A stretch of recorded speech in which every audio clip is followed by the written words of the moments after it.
Hi students, welcome to Kingmakers IS Academy Daily Newspaper Analysis. So Indian Expressல இன்னைக்கு வந்து introduction headlines வந்து பார்க்க போறோம். ஸோ இதில் ஃபர்ஸ்ட் வந்து பார்த்தோம்னா சுப்ரீம் கோர்ட்ல பீகார் எலெக்ஷன்ல வந்து பார்த்தீங்கன்னா எலக்ட்ரல் ரோல்ஸ் வந்து பார்த்தீங்கன்னா ரீசெண்ட் பண்ண போறோம். அதான் நம்ம வந்து ஒன் வீக்கா நியூஸ்ல பார்த்தோம். ஸோ அதை வந்து நிறைய பெட்டிஷன்ஸ் வந்து சுப்ரீம் கோர்ட்ல வந்து ஆர்பிட்ரியா இருக்கு. அது மட்டும் இல்லாமல் டாக்குமெண்ட்ஸ் வந்து ஆதார்லாம் அக்செப்ட் பண்ணிக்க மாட்டேங்கிறாங்க அப்படிங்கிற மாதிரி வந்து ஒரு கேஸ் போட்டுருக்காங்க. ஸோ அதை பற்றி தான் இன்னைக்கு நியூஸ்ல வந்துருக்குது. அந்த பெட்டிஷனர்ஸ் வந்து பாத்தீங்கன்னா கொடுத்த அந்த டைம்லைன் அப்படிங்கிறது அதை பண்ண முடியாது அப்படிங்கிற மாதிரி வந்து சொல்லியிருக்காங்க. அதுலயும் வந்து பார்த்தோம்னா டொமிசைல் சர்டிபிகேட்ஸ் சொல்றாங்க. பெர்மனன்ட் ரெசிடென்ஸ் அப்படிங்கிற அந்த சர்டிபிகேட் அப்படிங்கிறது வாங்குறது அவங்க ஒரு ஹெக்டிக்கா இருக்குது. ஏன்னா அவங்க சில டாக்குமெண்ட்ஸ் பத்தி சொல்லியிருக்காங்க. அதுல வந்து பார்த்தோம்னா ஸ்பெஷல் இன்டென்சிவ் ரிவிஷன் டிரைவ் அப்படின்னு சொல்லிட்டு பீகாரோட ஸ்டேட் கவர்மெண்ட்ஸ் வந்து பாத்தீங்கன்னா ஒரு பிளாக் லெவல்ல நிறைய ஆபீசஸ்ல வந்து பாத்தீங்கன்னா இந்த எக்ஸசைஸ் அப்படிங்கிறது போயிட்டு இருக்கு. ஸோ இதுல ஒரு பெரிய இது என்னன்னா, ஒரு பெர்மனன்ட் ரெசிடென்ஸ் வந்து சர்டிபிகேட் வாங்கணும் அப்படின்னா நீங்க வந்து ஆதார் சப்மிட் பண்ணணும், ரேஷன் கார்டு வந்து சப்மிட் பண்ணணும், ஓட்டர் ஐடி வந்து சப்மிட் பண்ணணும், தென் மெட்ரிகுலேஷன் சர்டிபிகேட் சப்மிட் பண்ணணும். ஸோ இதெல்லாம் இருந்தாதான் அந்த ரெசிடென்ஸ் சர்டிபிகேட் அப்படிங்கிறது வந்து இஷ்யூ பண்ணுவாங்க. ஆனா இங்க என்ன சொல்றாங்கன்னா, பீகார்ல வந்து 8 crore எலக்டரேட்ஸ் வந்து இருக்கிறாங்க. எல்லாருக்கிட்டையுமே வந்து பாத்தீங்கன்னா இந்த டாக்குமெண்ட்ஸ் வந்து இருக்காது. அது மட்டும் இல்லாம ஆதார் மட்டும் தான் இருக்கிற ஒரே ஐடென்டிட்டி அப்படிங்கிற மாதிரி வந்து அவங்க வந்து சொல்றாங்க. ஸோ இதனாலதான் என்ன பண்ணிருக்காங்க அப்படின்னா, சில ADR association of democratic reforms இந்த மாதிரி என்ஜிஓஸ் வந்து சுப்ரீம் கோர்ட்ல வந்து சில பெட்டிஷன்ஸ் அப்படிங்கிறது போட்டுக்கிறாங்க. அந்த பெட்டிஷன்ஸ் வந்து ஜூலை 10th அன்னைக்கு வந்து சுப்ரீம் கோர்ட் வந்து ரிவ்யூ பண்ண போகுது. ஸோ இது வந்து election commission of India last 1 வீக்கா பண்ணிட்டு இருக்கிற அந்த எலெக்ஷன் ரிவிஷன் பத்தி வந்து நம்ம பார்த்துட்டோம், எலக்ட்ரல் ரிவிஷன் பத்தி பார்த்துட்டோம். அது இங்க ஹெட்லைன்ஸ் வந்துருக்கு. So next US president Donald Trump வந்து ரீசெண்டா வந்து பாத்தீங்கன்னா சவுத் கொரியா அண்ட் ஜப்பான் மேல வந்து 25% டாரிஃப் அப்படிங்கிறது போட்டுருக்காரு. ஏன்னா அந்த டெட்லைன் அப்படிங்கிறது வந்து முடிய போகுது. ஏப்ரல் 2ல போட்டு அந்த ரிசிபியூபிள் டாரிஃப் ஆனது. அதுக்கு முன்னாடி சில கண்ட்ரிஸோட ஒரு இன்ட்ரீம் ட்ரேட் டீல் இந்தியா மாதிரி ஏன்னா ஒரு எக்ஸ்க்ளூசிவ் ட்ரேட் டீல் அப்படிங்கிறது வந்து கம்ப்ளீட் பண்ணுங்கிறது அவரோட டார்கெட். ஸோ அதுல வந்து அதனாலதான் இதுல என்ன சொல்றாருன்னா, இப்ப ரீசெண்டா நடந்த பிரிக்ஸ் சம்மிட்ல வந்து பாத்தீங்கன்னா சைனா ரஷ்யா அப்படிங்கிறது வந்து பாத்தீங்கன்னா வந்து த்ரெட்டன் பண்ணிருக்காரு, இந்த மாதிரி டாரிஃப் அப்படிங்கிறது நான் போடுது அப்படின்னு சொல்லிட்டு. அது மட்டும் இல்லாம பிரிக்ஸ் கண்ட்ரிஸ் வந்து எகெயின்ஸ்ட் யூஎஸோட பாலிசிஸ் இருக்குது. அதனால அந்த கண்ட்ரிஸ் நான் எக்ஸ்ட்ரா 10% டாரிஃப் போடுவேன். Especially China, Russia, south Africa பத்தி வந்து பாத்தீங்கன்னா அவர் மென்ஷன் பண்ணிருக்காரு. ஸோ இன்னொன்னு பிரிட்டன் கூடயும் வியட்நாம் கூடயும் வந்து பாத்தீங்கன்னா இந்த டைம்லைனுக்கு முன்னாடி வந்து அக்ரிமெண்ட் கம்ப்ளீட் பண்ணதுன்னா இந்த 2 கண்ட்ரி தான். அது மட்டும் இல்லாம டோட்டலா வந்து பாத்தீங்கன்னா 95% வந்து எந்த கண்ட்ரி கூட தான் உங்களுக்கு வந்து ட்ரேட் டெபிசிட் இருக்குதோ அந்த கண்ட்ரி கூட ஸ்டில் நெகோசியேஷன்ஸ் அப்படிங்கிறது வந்து ட்ரம்ப் வந்து போயிட்டு இருக்குது.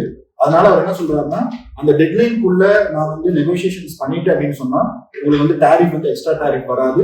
இல்ல அப்படின்னு சொன்னா நான் வந்து அந்த டெட்லைன் முடிஞ்சிருச்சுன்னா அந்த டாரிஃப் அப்படிங்கிறது போடுவேன் அப்படின்னு சொல்லிட்டு அவங்க சொல்லியிருக்காரு.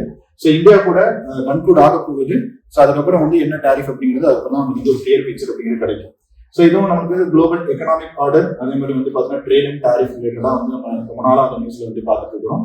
ஸோ நெக்ஸ்ட் வந்து பார்த்தோம்னா ஹெட்லைன்ஸ்ல ஆபரேஷன் சிந்தூருக்கு அப்புறம் டிஃபென்ஸ் மினிஸ்ட்ரி வந்து பிரைவேட் செக்டார்னால வந்து பாத்தீங்கன்னா ப்ரொக்யூர்மெண்ட் ப்ரொசீஜர் அப்படிங்கிறது ஃபோக்கஸ் பண்றாங்க. ஏன்னா எனக்கு வந்து டிஃபென்ஸ் வந்து எம்எஸ்எம்இஸ் வந்து நிறைய வந்து ரோல் பிளே பண்ணுது apart from public sector undertaking. அப்ப இந்தியாவை பொறுத்த வரைக்கும் வந்து பாத்தீங்கன்னா எல்லாமே இண்டிஜினஸ்ல நம்ம வந்து ஃபோக்கஸ் பண்ணிட்டு இருக்கிறோம், including artillery guns, missiles, loitering munitions, military grade drone, even civilian drone, இது எல்லாத்துமே வந்து பாத்தீங்க அப்படின்னா நம்ம வந்து இண்டிஜினஸா தான் நம்ம ஃபோக்கஸ் பண்றோம். ஆனா ப்ரொக்யூர்மெண்ட் அப்படிங்கிறது பாத்தீங்கன்னா அதாவது பாலிசி டிஃபென்ஸ் ப்ரொக்யூர்மெண்ட் ப்ரொசீஜர் அப்படின்னு சொல்லுவோம். ஸோ இந்தியாவில நமக்கு வந்து லாங் டேர்ம் அப்படிங்கிறது நடக்கும். அதாவது ஒரு சில எக்யூப்மெண்ட்ஸ் நீங்க ப்ரொக்யூர் பண்றதுக்கு ஒரு 3 years எடுக்கும், இல்ல 5 years இருக்கும், இல்ல 10 years இருக்கும். ஒரு வால்யூம்னஸ் அப்படின்னு சொல்லுவாங்க, லார்ஜ் டாக்குமெண்ட் ப்ரொசீஜர் அப்படிங்கிறது டிஃபென்ஸ் ப்ரொக்யூர்மெண்ட் ப்ரொசீஜர். அப்ப இந்த டிஃபென்ஸ் ப்ரொக்யூர்மெண்ட் ப்ரொசீஜர் அப்படிங்கிறது நம்ம ரிவைஸ் பண்ணது எப்பன்னா போஸ்ட் கோவிட்ல வந்து பாத்தீங்கன்னா டிஃபென்ஸ் அக்வைசேஷன் ப்ரொசீஜர் 2020 கொண்டு வந்தோம். ஒரு ஸ்ட்ரீம் லைன் பண்றதுக்காக டிஃபென்ஸ் ப்ரொக்யூர்மெண்ட்காக நம்ம வந்து கொண்டு போனோம். அது மட்டும் இல்லாம இப்ப நம்ம வந்து 2025ல அந்த 2020ல போட்ட பிளானை ரிவைஸ் பண்றோம். எகைன் வந்து இது ப்ராக்டிக்கலா இருக்கணும், இன்னொரு டிஃபென்ஸ் செக்டருக்கு எக்யூப்மெண்ட்ஸ் அப்படிங்கிறது வாங்கணும். அது மட்டும் இல்லாம நம்ம வந்து பட்ஜெட்ல வந்து போட்டதை நம்ம வந்து ஃபுல் எக்ஸ்பெண்டிச்சர் அப்படிங்கிறது பண்ணணும். அதுல ப்ரொக்யூர்மெண்ட்டுக்கு நம்ம எவ்வளவு பெர்சன்டேஜ் வந்து பண்ண போறோம், எமர்ஜென்சிக்கு நம்ம எவ்வளவு பெர்சன்டேஜ் பண்ண போறோம், இது எல்லாமே வந்து பாத்தீங்கன்னா நம்ம ரீசெண்டா வந்து பிரைவேட் செக்டர் வச்சு பேசிக்கிறாங்க. அப்ப இந்த 2025 பட்ஜெட்ல மட்டுமே நம்ம டிஃபென்ஸ் செக்டருக்கு அலோகேட் பண்ணது டோட்டலா 1.8 lakh crore. அதுல இப்ப நம்ம வந்து பார்த்தோம் அப்படின்னா ஃபர்ஸ்ட் குவார்டர் நம்ம ஸ்பெண்ட் பண்ணது ஜஸ்ட் 14%, 24,000 crore தான் வந்து பாத்தீங்கன்னா ஸ்பெண்ட் பண்ணிருக்கிறோம். இப்ப ஆபரேஷன் சிந்தூர் மாதிரி வந்துச்சுன்னா ஸோ அகைன் எக்ஸ்பெண்டிச்சர் இன்க்ரீஸ் ஆகும். அதுக்கு என்ன பண்றது அப்படிங்கிறதெல்லாம் பிளான் பண்ணிருக்காங்க. ஸோ அதுக்கு வந்து பிரைவேட் செக்டார், எம்எஸ்எம்இஸ் இந்த மாதிரி வந்து நம்ம என்ன பண்றோம்னா டிஆர்டிஓ கூட இல்ல டிஃபென்ஸ் மினிஸ்ட்ரி கூட வந்து நம்ம வந்து ஒரு டைப் பண்ணி ஒரு டிஃபென்ஸ் எக்யூப்மெண்ட் எப்படி ப்ரொடியூஸ் பண்றதுக்கான ஒரு மாஸ்டர் பிளான் அப்படிங்கிறது வந்து நம்ம ரெடி பண்ணிட்டு இருக்கோம். ஸோ இது வந்து பார்த்தோம்னா ஜெனரல் ஸ்டடிஸ் பேப்பர் 3ல நமக்கு வந்து இன்டர்னல் செக்ரட்டரியில் வந்து பாத்தீங்கன்னா defence procurement procedure, defence acquisition policy, அதுல வந்து மெயின்ஸ் வந்து கொஸ்டின் வந்து கேட்கலாம். ஸோ அதையும் வந்து பார்த்துக்கணும். ஸோ நெக்ஸ்ட் நியூஸ் பேஜ்ல நேஷனல் கிரீன் ட்ரிபியூனல் வந்து பார்த்தோம் அப்படின்னா great Nicobar project, Indian government வந்து பாத்தீங்கன்னா அந்தமான் நிக்கோபார் ஐலாண்ட்ல வந்து ஒரு பெரிய டிரான்ஸ்ஷிப்மெண்ட் கண்டெய்னர் டெர்மினல், ஒரு பெரிய port, airport for civil and military பர்பஸ்க்காக ஒரு ஸ்ட்ராட்டஜிக்கான ஒரு ப்ரோக்ராம் வந்து நம்ம பிளான் பண்ணோம். அந்த ப்ராஜெக்ட் அனௌன்ஸ் பண்ணப்பவே நமக்கு வந்து ஒரு கான்ட்ரவர்சியா இருந்தது. பிகாஸ் பயோடைவர்சிட்டி வந்து பாத்தீங்கன்னா சாக்ரிஃபைஸ் பண்ற மாதிரி இருக்கு அப்படின்னு சொல்லிட்டு. ஸோ அதனால கவர்மெண்ட் என்ன பண்ணுச்சுன்னா ஒரு ஹை பவர்டு கமிட்டி வந்து பாத்தீங்கன்னா அப்பாயிண்ட் பண்ணாங்க. ஸோ அதே மாதிரி என்ஜிடி வந்து கேட்டிருந்தாங்க, ரிப்போர்ட் கேட்டிருந்தாங்க, எல்லா ஸ்டாச்சுட்டரி கிளியரன்ஸும் நீங்க வந்து ஃபாலோ பண்ணிருக்கீங்களா அப்படின்னு சொல்லிட்டு. ஸோ அப்போ ரீசெண்டா வந்து பாத்தீங்கன்னா அந்த ஹை பவர் கமிட்டி வந்து ஒரு டாக்குமெண்ட் வந்து சப்மிட் பண்ணதில்ல. அங்க வைல்ட் லைஃப் கன்சர்வேஷன் பிளானை வந்து நாங்க வந்து எதுவும் வயலேட் பண்ணல. அதுல வந்து என்னென்ன இருக்குதோ, for example leather bag sea டர்ட்டிலுக்கான கன்சர்வேஷனுக்கான ஃபண்ட் அலோகேட் பண்ணிருக்கோம், நிக்கோபார் மெகோபோர் கன்சர்வேஷனுக்காக நாங்க அலோகேட் பண்ணிருக்கோம், தென் லாங் டெயில் மெக்காக் இந்த மாதிரி வந்து நேட்டிவ் ஃப்ளோரா ஃபனாக்கு என்னெல்லாம் இருக்குதோ அந்த ஆக்ட் எங்கெல்லாம் இருக்குதோ அதை வயலேட் பண்ணவே இல்லை. நாங்க அது வந்து நாங்க கன்சர்வேஷன் ஃபண்ட்ல எடுத்து வச்சுட்டோங்கிற மாதிரி வந்து சொல்றாங்க. ஸோ அப்ப இந்தியாவை பொறுத்த வரைக்கும் நீங்க எந்த ஒரு மெகா ப்ராஜெக்ட் நீங்க அனௌன்ஸ் பண்ணாலும் within that boundary limit, eco sensitive zone சொல்றோம், கோஸ்டல் ரெகுலேஷன் ஜோன் சொல்லி சொல்றோம், அதுக்கான கிளியரன்சஸ், அதுக்கான ஸ்டாச்சுட்டரி ஆக்ட் வயலேட் பண்றமா இல்லையா, இதெல்லாம் என்ஷூர் பண்ணாதான் நீங்க அந்த ப்ராஜெக்ட் வந்து டேக் ஆஃப் பண்ண முடியும். அதைத்தான் நேஷனல் கிரீன் ட்ரிபியூனல் வந்து கேட்டிருக்காங்க. ரீசெண்டா அந்த ஹை பவர் கமிட்டி வந்து அதுக்கான அந்த டாக்குமெண்ட்ஸை சப்மிட் பண்ணிருக்காங்க. பட் இது வந்து இன்னும் ஓப்பனா நமக்கு வந்து பப்ளிக் வந்து ரிலீஸ் பண்ணல. ஸோ இது வந்து கொஞ்சம் சென்சிட்டிவா இருக்கிறதுனால கவர்மெண்ட்டுக்கு மட்டும் தான் அந்த டேட்டா வந்து தெரியும். இந்த ப்ராஜெக்ட் வந்து பாத்தீங்கன்னா டோட்டலி 81,000 crore ப்ராஜெக்டோட வேல்யூ. இன்டர்நேஷனல் கண்டெய்னர் டிரான்ஸ்ஷிப்மெண்ட் டெர்மினலா வந்து ஈஸ்ட் இந்தியன் ஓஷன்ல வந்து வரப்போகுது. ஒரு பெரிய டவுன்ஷிப் அப்படிங்கிறது வரப்போகுது, ஏர்போர்ட் அப்படிங்கிறது வரப்போகுது. அது மட்டும் இல்லாம ஒரு சோலார் பேஸ்டு பவர் பிளான்ட் அப்படிங்கிறது நம்ம கொண்டு வர போறோம். இது பண்ணக்கூடியது இதுக்காகவே இருக்கக்கூடிய ஒரு public sector undertaking, that is ANL integrated development corporation சொல்லிட்டு நம்ம கிரியேட் பண்ணி தான் இந்த ப்ராஜெக்ட் வந்து நம்ம வந்து அப்ரூவல் அப்படிங்கிறது பண்ணிருக்கோம். ஸோ இதுவும் வந்து sustainable development, infrastructure development, economic development general studies paper 3ல வந்து நீங்க வந்து எடுத்துக்கலாம். ஸோ அடுத்து வந்து பார்த்தோம் அப்படின்னா ரீசெண்டா வந்து கவர்மெண்ட் வந்து பாத்தீங்கன்னா சர்வே வந்து எடுத்திருக்காங்க, நேஷனல் அச்சீவ்மெண்ட் சர்வே. ஸோ இப்ப இந்த சர்வே வந்து பார்த்தோம் அப்படின்னா 2017, 2021 அண்ட் 2024ல கிளாஸ் 3 மட்டும் காமனா இருக்கு. ஸோ இந்த டைம் எடுத்தது கிளாஸ் 3, 3, 5, 9 எடுத்திருக்காங்க. ஆனா இந்த 3 வருஷத்துல எடுத்த அந்த சர்வேல தேர்ட் கிளாஸ் மட்டும் காமனா வந்து நம்மளுக்கு இருக்கிறதுனால தேர்ட் கிளாஸ் ஸ்டூடெண்ட்ஸ் மட்டும் வச்சு ஒரு டேட்டா வந்து ரிலீஸ் பண்ணிருக்காங்க.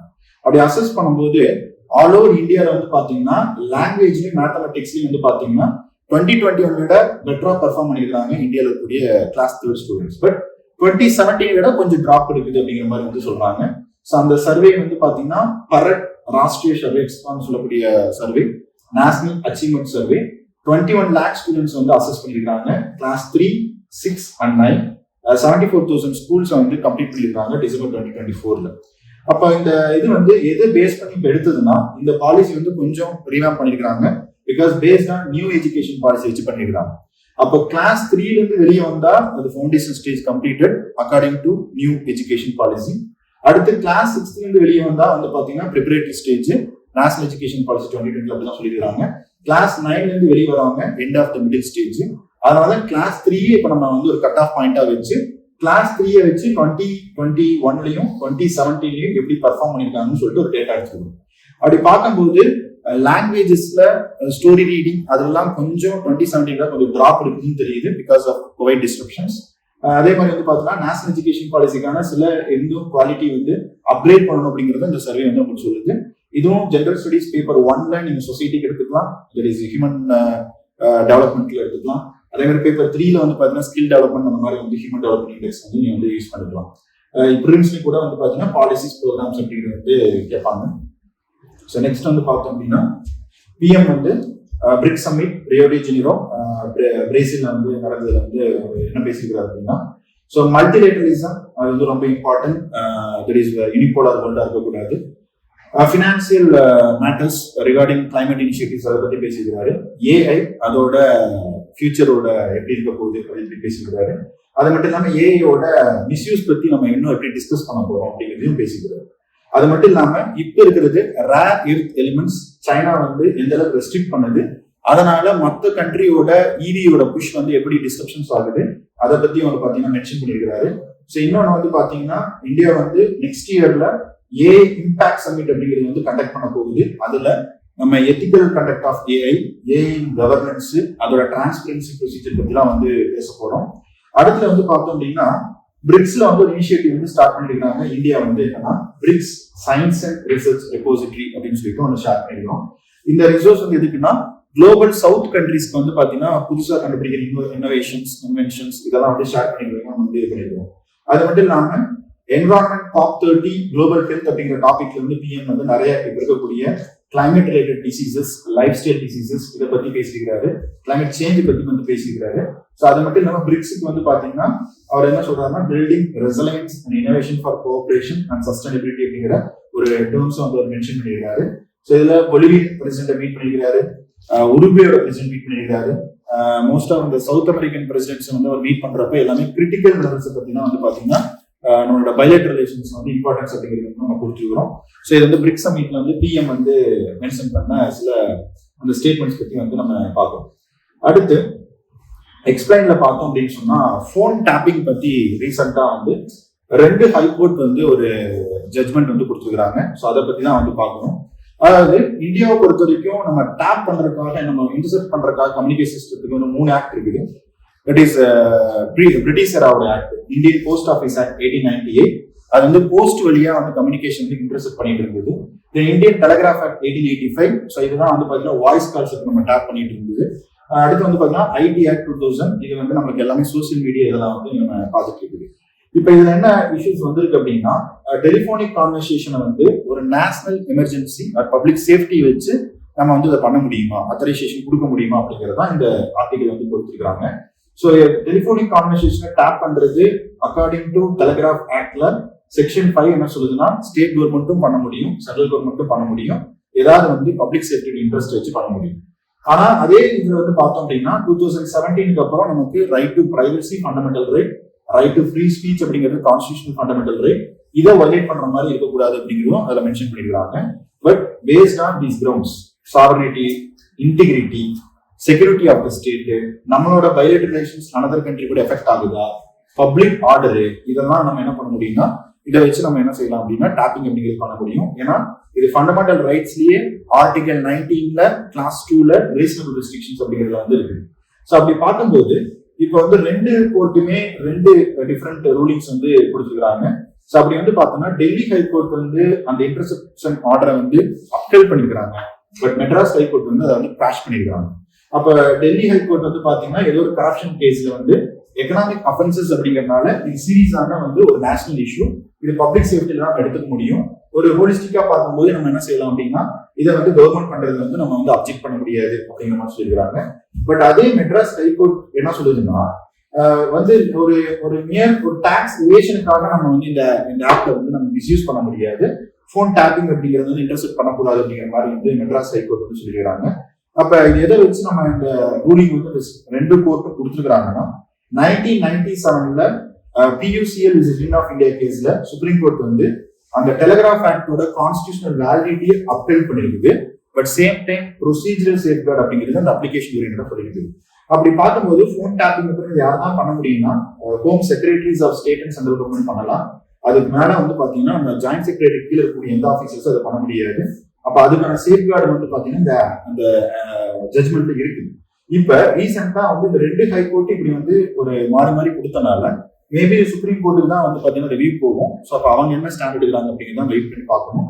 இதுவும் வந்து கான்ஸ்டிடியூஷன், கவர்னன்ஸ், அது மட்டும் இல்லாம இன்டர்னல் செக்யூரிட்டியில வந்து யூஸ் பண்ணக்கூடிய இன்டர்செப்ஷன் ஆக்ட், அதுக்கான லெஜிஸ்லேஷன் பத்தி வந்து கொஸ்டின் வந்து கேட்கலாம். ஈவன் ப்ரிலிம்ஸ்லயே வந்து பார்த்தோம் அப்படின்னு சொன்னா இப்ப ரீசெண்டா வந்து பாத்தீங்கன்னா இந்த மாதிரி ஆக்ட் வந்து கொடுத்து எவிடன்ஸ் ஆக்ட் இந்த மாதிரி ஆக்ட்லாம் வந்து பாத்தீங்கன்னா வந்து கேட்கறாங்க, ப்ரிவென்டிவ் டிடென்ஷன் ஆக்ட்லாம். ஸோ அதுக்கும் நீங்க வந்து இந்த ஆர்டிகல் வந்து யூஸ் பண்ணிக்கலாம். ஸோ அடுத்து வந்து பார்த்தோம் அப்படின்னு சொன்னா இங்க வந்து ஒரு சயின்ஸ் பத்தி, ஒரு டெக்னாலஜி பத்தி ஒரு ஆர்டிகல் ரீசெண்டா வந்து பார்த்தோம் அப்படின்னா சில்லி அங்க இருக்கக்கூடிய ஒரு பெரிய ஒரு அப்சர்வேட்டரி, அந்த ஸ்பேஸ் அப்சர்வேட்டரி, அந்த மவுண்டன் இருக்கக்கூடியது.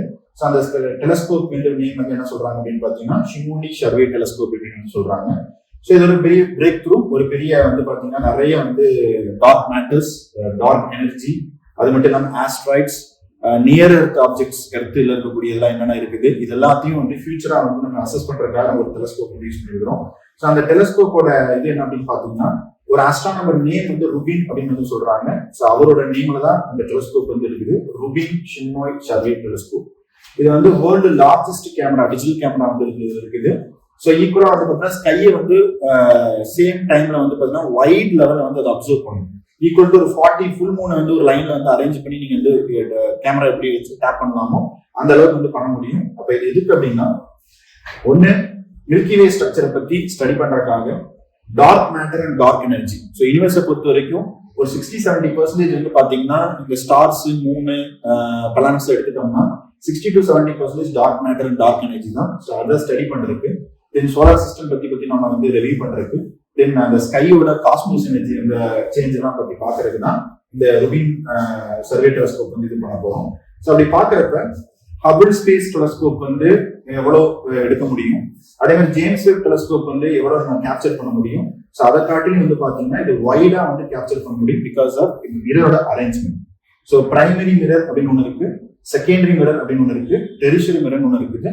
ஸோ அதை கம்ப்ளீட்டா கேப்சர் பண்ணி நம்மளுக்கு வந்து பாத்தீங்கன்னா ஸ்கையை பத்தி ஒரு ரிவ்யூ பண்ணக்கூடிய இமேஜ் வந்து கொடுக்குது.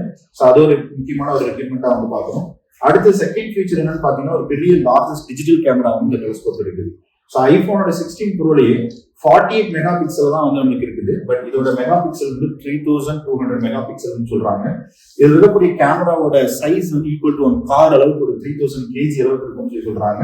ஸோ இப்போ இதுல வந்து பாத்தீங்கன்னா ஃபுல்லா வந்து நீங்க ஒரு 400 அல்ட்ரா டிவில வச்சுதான் நீங்க இந்த இமேஜ் வந்து ஸ்டடியே பண்ண முடியும். ஸோ அப்போ வந்து யூவி சம்பந்தப்பட்டது, இன்ஃப்ராரெட் லைட் சம்பந்தப்பட்டது, அதுல ரிஃப்ளெக்ட் ஆகக்கூடிய ஆப்ஜெக்ட் எல்லாம் ஸ்டடி பண்றதுக்கு வந்து இது பண்ணலாம். அடுத்து வந்து பாத்தீங்கன்னா ரேபிட் மூவ்மெண்ட் அப்படின்னு சொல்லி சொல்றாங்க. ஸோ அப்போ டெலஸ்கோப் அப்படிங்கிறது எந்த டெலஸ்கோப்பை நீங்க வந்து அதை ஸ்டடி அரேஞ்ச்மெண்ட் பண்றதுக்கு ஒரு 10 minutes வந்து இருக்கும். பட் இந்த டெலஸ்கோப் வந்து பாத்தீங்கன்னா ஈவன் லார்ஜஸ்ட் டெலஸ்கோப்பா இருந்தால் கூட ஃபாஸ்டஸ்ட் டெலஸ்கோப்பா இருக்குது. 5 secondsல வந்து அந்த டார்கெட் வந்து ஃபிக்ஸ் பண்ணி அதை வந்து பாத்தீங்கன்னா அது கேப்சர் பண்றதுக்கு வந்து இதாகும். அதோட ஸ்ட்ரக்சர் வந்து அப்படி டிசைன் வந்து பண்ணிக்கிறாங்க.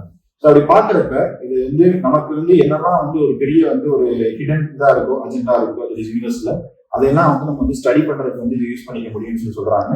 ஸோ அப்படி பாக்குறப்ப நமக்கு வந்து பார்த்தோம் அப்படின்னு சொன்னா நிறைய வந்து உங்களுக்கு ஆஸ்ட்ராய்ட்ஸ் அப்படிங்கிறது நமக்கு ஸ்டடி பண்ணலாம். ஸோ மில்லியன்ஸ் ஆஸ்ட்ராய்ட்ஸ் இருக்குங்கிறாங்க. ஸோ நெக்ஸ்ட் 10 yearsல இது வந்து 5 million ஆஸ்ட்ராய்ட்ஸ் பத்தி வந்து ஸ்டடி பண்ண போகுது. ஸோ அது மட்டும் இல்லாம ஒரு 225 years எடுக்கும் அஸ்ட்ரானமிக்கல் அப்சர்வேஷன்ஸ் பத்தியும் ஆஸ்ட்ராய்ட்ஸ் பத்தியும் ஸ்டடி பண்றதுக்கும். பட் அதை வந்து ஒரு 10 வருஷத்துல 1 year அதை வந்து பண்ண போகுது. ஸோ யூனிவர்ஸோட மேட்டர் பார்த்தோம் அப்படின்னா கேலக்சி, ஸ்டார்ஸ், பிளானட் வந்து 5% தான். பட் டார்க் எனர்ஜியும் டார்க் மேட்டரும் வந்து பாத்தீங்கன்னா மோர் தென் ஒரு 75% இருக்குங்கிறாங்க.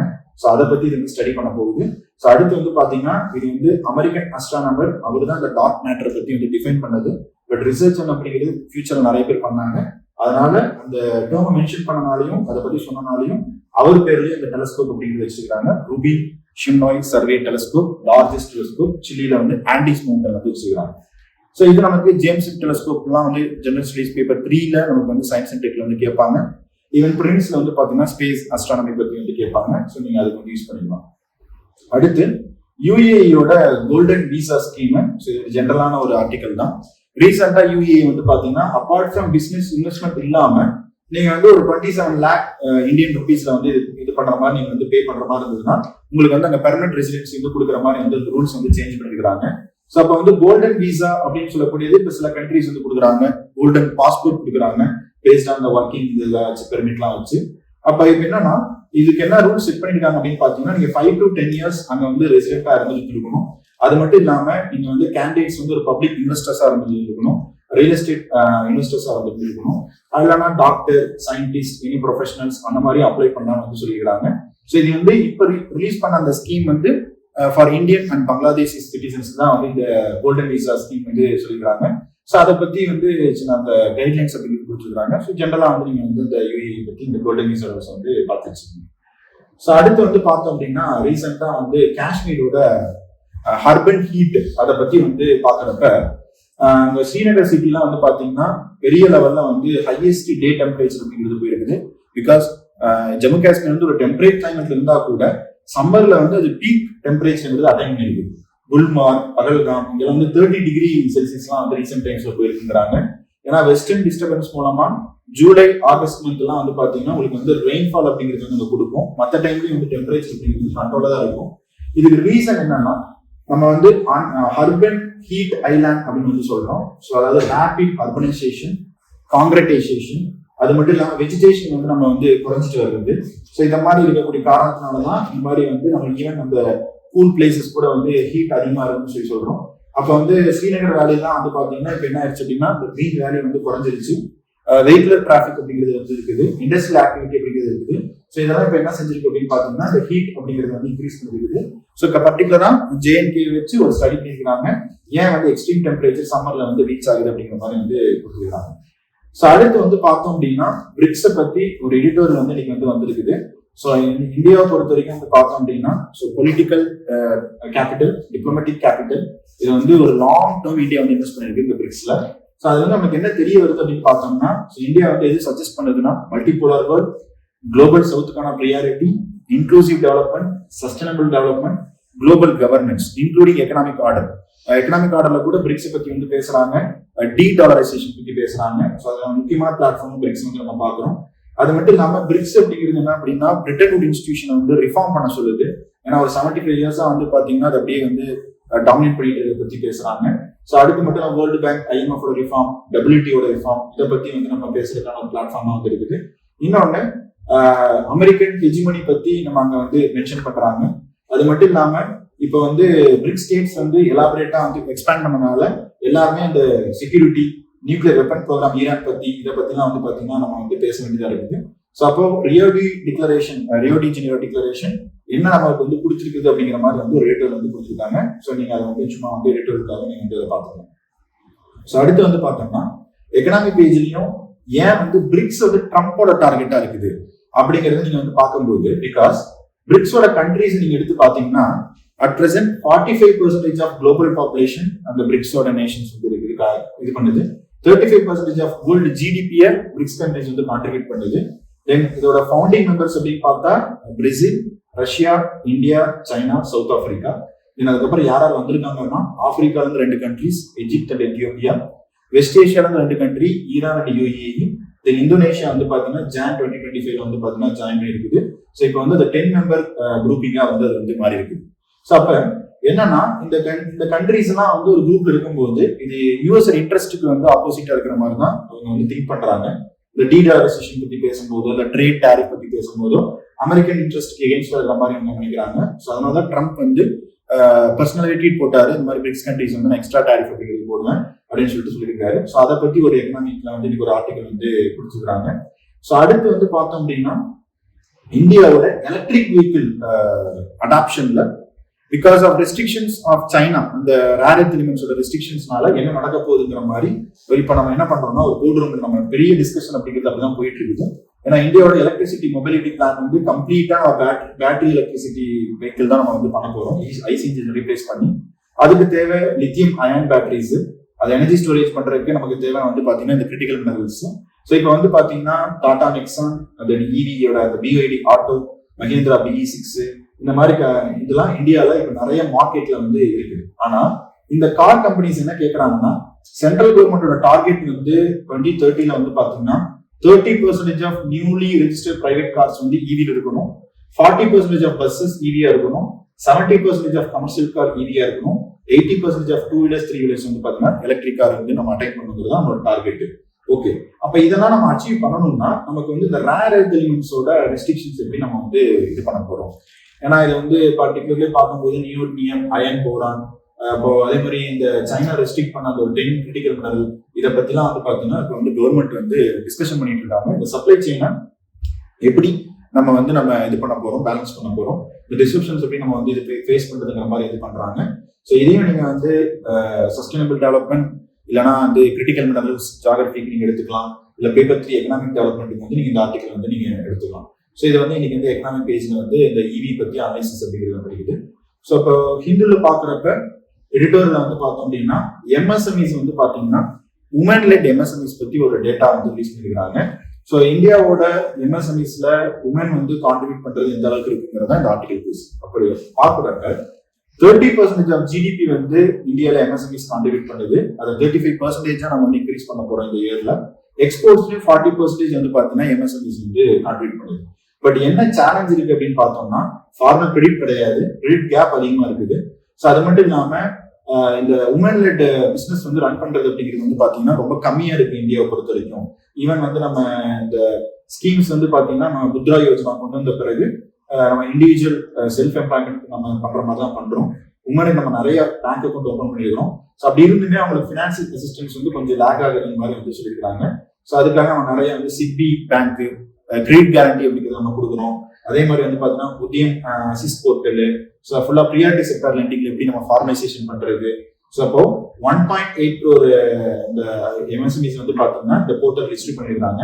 இதுல 70% வந்து பாத்தீங்கன்னா ஃபுல்லா உமனா தான் இருக்குங்கிற மாதிரி சொல்றாங்க. அப்ப ஃபார்மலைசேஷன் ஆஃப் எம்எஸ்எம்இஸ்ல வந்து பாத்தீங்கன்னா உமன் லெட் எம்எஸ்எம்இஸ் வந்து ஃபோக்கஸ் பண்றாங்க. பட் கவர்மெண்ட் சைட்ல இருந்து இன்னும் வந்து அவங்களுக்கு இந்த ஃபினான்சியல் அசிஸ்டன்ஸ் அப்படிங்கிறது வந்து தேவைப்படுது. Micro enterprises, medium enterprises, small scale என்டர்பிரைசஸ்ல. ஸோ அப்போ இதையும் நீங்க என்ன பண்ணிக்கலாம்னா ஜெண்டர் ஈக்வாலிட்டியில நீங்க வந்து எடுத்துக்க முடியும். Gender equity or gender studies paper 3ல இன்க்ளூசிவ் டெவலப்மெண்ட், இந்தியாவோட எம்எஸ்எம்இ ரீஸ்ட்ரக்சர் ரிஃபார்ம்ஸ் பத்தி நீங்க வந்து இதை எடுத்துக்கலாம். ஸோ அடுத்து டெக்ஸ்ட் அண்ட் கண்டெக்ஸ்ட்ல வந்து பார்த்தோம்னா ஜென்ரலா வெஸ்ட் ஏஷியால இருக்கக்கூடிய நியூக்ளியர் ஆர்டர் பத்தி வந்து பாத்தீங்கன்னா ஒரு ஆர்டிகல் வந்து கொடுத்துருக்காங்க.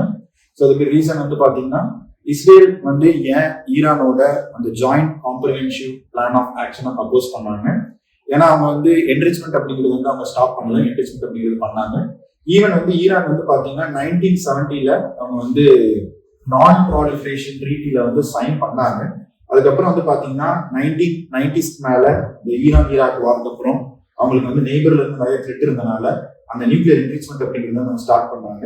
2002-3ல தான் யூஎஸ் என்ன சொல்லிச்சுன்னா blaming the Iran and Iraq government for nuclear enrichment facility. அதுக்கப்புறம் தான் ஈரானோட அந்த நியூக்ளியர் என்ரிச்மெண்ட் அப்படிங்கிறது 60% அந்த மாதிரி வந்து போச்சு. அப்ப இந்த ஹவுதிஸ் இந்த மாதிரி ரிபல்ஸ் இந்த மாதிரி வந்து டிஸ்ட்ரக்ஷன்ஸ் இதை பத்தி ஒரு ஜென்ரலா ஒரு ஆர்டிகல் வந்து நியூக்ளியர் ஆர்டர் அப்படிங்கிறது வந்து கொடுத்துருக்காங்க. ஸோ இதை வந்து நீங்க general studies paper 2 international relations வந்து நீங்க வந்து எடுத்துக்கலாம். ஸோ இன்னைக்கு நியூஸ் பேப்பர்ல நமக்கு வந்து நிறைய ஆர்டிகல்ஸ் வந்து பாத்தீங்கன்னா ஹெட்லைன்ஸ்ல இருந்து ஈவன் வந்து நிறைய வந்து ஹைகோர்ட் ஜட்மெண்ட்ஸ் அந்த மாதிரி நிறைய வந்து இருக்குது. ஸோ நாளைக்கு என்ன ஆர்டிகல் இருக்குது அப்படிங்கிறத நம்மளுக்கு பார்க்கலாம். தேங்க்யூ.